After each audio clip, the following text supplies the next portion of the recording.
All right, first and foremost, I want to give all praises to the Most High, Yahawah, Bahashem, Yahawashi, Bahashem, Rahakadash. I want to give double honors to the apostles and the elders of Great Millstone. I want to say shalom to all the brothers and, of course, the few sisters who are pursuing this truth in sincerity. All right, may the blessing of election be upon your house.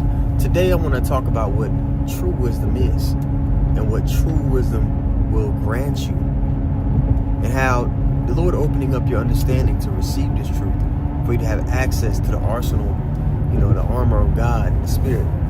It has nothing to do with the man's intellectual capacity or, their documented status in this world. Scriptures say great men are not always wise. Okay? And just because somebody seemingly, is competent in regards to the things of the world functioning within this society, or just actually competent, doesn't mean that they're spiritually competent. Okay? A lot of people, they've just learned how to maneuver in Esau's world. A lot of people, are subscribed to the image of the beast.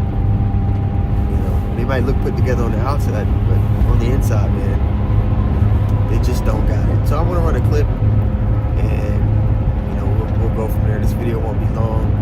We're on the way to the job, and we're just gonna get in and get out. All right. So no further ado, let me run this clip for you all. Nope, not that one. It is this one. There we go. Kids graduate from university. Incidentally, the word graduate comes from two words: gradually indoctrinate. So consequently, when you graduate, you come out with a square mortarboard. The mortarboard is a symbol of masonry. This is why you go to college to get a degree. Consequently, you need to understand that all universities and colleges in the Western world operate under the Vatican. All universities and colleges. So if you want to save your money to send your kids to college, just remember you're sending them to a Jesuit, Catholic-dominated ancient Roman Empire system, whereby your children are to gradually be indoctrinated into a system of religion, politics, and theology. As far back as the 4th, 5th, and 6th century, we know that the escapades of the popes, many of them were homosexuals, most of them were murderers. They were all offsprings of bankers. The entire Vatican system was a banking system. Today's Uniform Commercial Code is based on the old Vatican canon law. So once you understand, the church, government, politics are all interconnected, and the secret societies have been manipulating them all from day one. All right, so a lot of people, they may be seemingly intelligent, competent, put together in this world. But again, man, their brain has been washed, not by the renewing of the word, but by the image of the beast. They're fully joined and married unto the revised Roman Empire, which is what we're in. When you go to 2 Thessalonians 2, it might be like what? Verse 5 or 6. Actually, let me go to it. Paul lets you know that mystery of iniquity doth already work, going into the fact that, that last great rulership was already in the works, even during his time. And the Romans were ruling during his time. All right? He was taken down for a little bit, but that wound was healed, as the scriptures say. And that's what we're living in today. And majority of our people are subscribed to the philosophies that are pushed within this kingdom. Okay? So let's go to 1 Corinthians 3:19. And it reads, what? For the wisdom of this world is foolishness to God. It's not going to, get anybody any closer to salvation. It doesn't put you in good standing with the master of the universe. Now, there might be particular things and you're able to navigate, but that's not what you hang your hat on. We hang our hat on the standard that the Lord has given us. Okay? Keep keep that in mind. You don't approach and problem solve and all that the way Esau taught you. You do it the way the Lord taught you.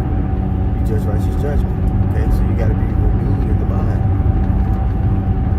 And there's a lot of people that have fringes on their t-shirts that haven't fully been renewed in the mind.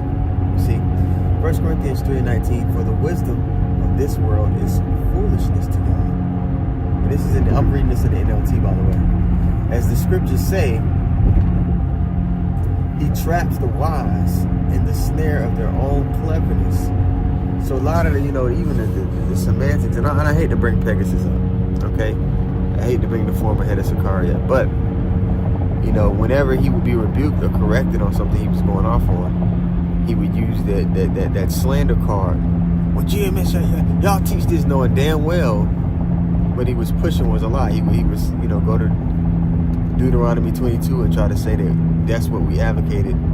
We advocated for great. No, we just address how the Lord says to deal with it. But he would throw that slander out there. Sexual deviancy. He would throw that out there to say, oh, well, we don't got to listen to them. It's justification. And look what the Lord turned that snare, right? What he was trying to accuse us of, in a way, he turned it back on that man himself. Same thing he did with polite.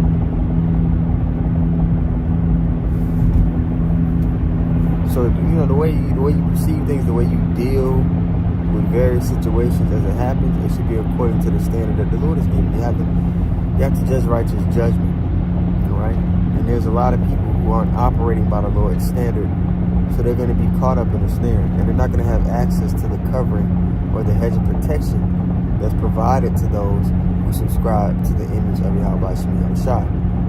Okay? There's a lot of people, again, with fringes on who don't necessarily subscribe to the Lord's image, but they subscribe to the image of the beast, which is why they do a lot of the things that they do. Okay? Now let's also get stay in the book of Corinthians. But let's also get 1 Corinthians 1 and 20. We're in 20 and 21. And this is in the KJV. Alright, it reads, where is the wise? Where is the scribe? Where is the disputer of this world? So somebody who's truly wise in righteousness. They're going to be casting down the ways of this kingdom and this society. You're going to be disputing it. Okay? The prophets, they chant down this kingdom. You go to Jeremiah 28:8, it says the prophets that have been before me and before thee of old both prophesied against many countries of war, evil, and pestilence. And the revised Roman Empire embodies all of those things to the furthest extent. Okay. Now it goes on here in 1 Corinthians 1 and 20 to say what? Where's the wise? Where's the scribe? Where's the disputer of this world? Have not God made foolish the wisdom of this world? It's going to be brought low. You subscribe to this image, to this kingdom's way, it's not going to do you any good in the days to come. Okay, verse 21. It says, for after that, in wisdom,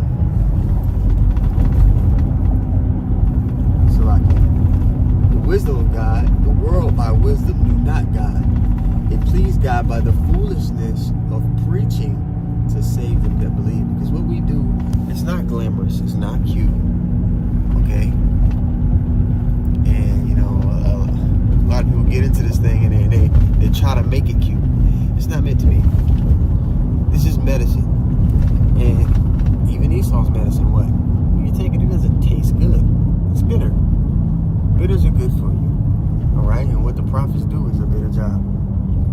But the benefits that come along with it are life-saving. You understand? Now, verse 22, it says, for the Jews require a sign, and the Greeks seek after wisdom. But we preach Yahawashi crucified, unto the Jews a stumbling block, and unto the Greeks foolishness. So we ultimately, we push the importance, the grave importance of acknowledging Yahawashi, believing that he is. And what comes along with that in practicing every day, having that kind of faith, operating that way, is, again, it's not something that's sexy to the people. So they just can't get behind it. And because they can't get behind it, the missiles are going to be behind them. So with that being said, the lesson was edifying. I want to give all praises once more to Yahawah, Bahashem, Yahawashi, Bahashem, Rakah HaKodash. I want to give double honors to the apostles and the elders of Great Millstone. I want to say shalom to all the brothers and, of course, the few sisters who are pursuing this truth in sincerity. All right? May the blessing of election be upon your house. Shalom.